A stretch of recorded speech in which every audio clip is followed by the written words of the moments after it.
अस्सलाम वालेकुम जी। ਲੱਖਾਂ ਦਰੂਦ ਨਬੀਏ ਪਾਕ ਤੇ ਉਹਨਾਂ ਦੀ ਆਲ ਤੇ। ਜਦੋਂ ਅਸੀਂ ਕਿਸੇ ਧੀ ਪੁੱਤਰ ਦਾ ਵਿਆਹ ਕਰਨੇ ਆ, ਤਕਰੀਬਨ ਘੱਟ ਤੋਂ ਘੱਟ 200 ਬੰਦਾ ਮੁੰਡੇ ਵਾਲਿਆਂ ਵਾਲੋਂ ਤੇ 200 ਕੁੜੀ ਵਾਲਿਆਂ ਵਾਲੋਂ 400-500 ਬੰਦਾ ਜਿਹੜਾ ਹੈ ਨਾ ਉਸ ਵਿਆਹ ਦੇ ਮੁਤਲਕਾ ਬਣ ਜਾਂਦਾ ਹੈ।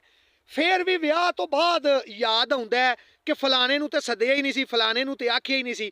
ਉਹ ਫਲਾਣਿਆਂ ਨੂੰ ਵੀ ਫਿਰ ਯਾਦ ਆ ਜਾਂਦਾ ਤੇ ਉਹ ਵੀ ਆ ਕੇ ਲਾਮਾ ਦਿੰਦੇ ਨੇ, ਜੀ ਤੁਸਾਂ ਸਾਨੂੰ ਵਿਆਹ ਤੇ ਨਹੀਂ ਸੀ ਸੱਦਿਆ, ਸਾਡੇ ਕੋਲ ਭਲਾ ਸਲਾਮੀ ਦੇਣ ਜੋਗੇ ਪੈਸੇ ਕੋਈ ਨਹੀਂ ਸਨ। 1 ਸਾਲ ਬਾਅਦ ਜਦੋਂ ਉਸੇ ਜੋੜੇ ਨੂੰ ਜਿਹਦੇ ਵਿਆਹ ਦੀ ਗੱਲ ਹੁੰਦੀ ਹੈ ਪਈ, ਉਸੇ ਕੁੜੀ ਮੁੰਡੇ ਨੂੰ ਅੱਲਾ ਦੀ ਜ਼ਾਤ ਔਲਾਦੇ ਨਰੀਨਾ ਦੇ ਨਾਲ ਨਵਾਜ਼ਦੇ ਨੇ, ਧੀ ਪੁੱਤਰ ਦਿੰਦੇ ਨੇ। ਹਸਪੀਟਲ ਦੇ ਵਿੱਚ ਦੌਰਾਨੇ ਆਪਰੇਸ਼ਨ ਖੂਨ ਦੀ ਜ਼ਰੂਰਤ ਪੈ ਜਾਂਦੀ ਹੈ। ਲਓ, ਉਸ 500-700 ਬੰਦੇ ਦੇ ਵਿੱਚੋਂ ਮੈਂ ਆਪਣੀ 35 ਸਾਲਾ ਜ਼ਿੰਦਗੀ 'ਚ ਅੱਜ ਤੱਕ ਨਹੀਂ ਸੁਣਿਆ ਕਿ ਕੋਈ ਬੰਦਾ ਆ ਕੇ ਇਹ ਆਖੇ ਲਓ ਜੀ ਅਸੀਂ ਇਹਨਾਂ ਦੇ ਵਿਆਹ ਤੇ ਗਏ ਸਾਂ, ਜਾਂ ਵਿਆਹ ਤੇ ਗਏ ਆ ਕੋਈ ਬੰਦਾ ਖੂਨ ਦੇਣ ਆਵੇ।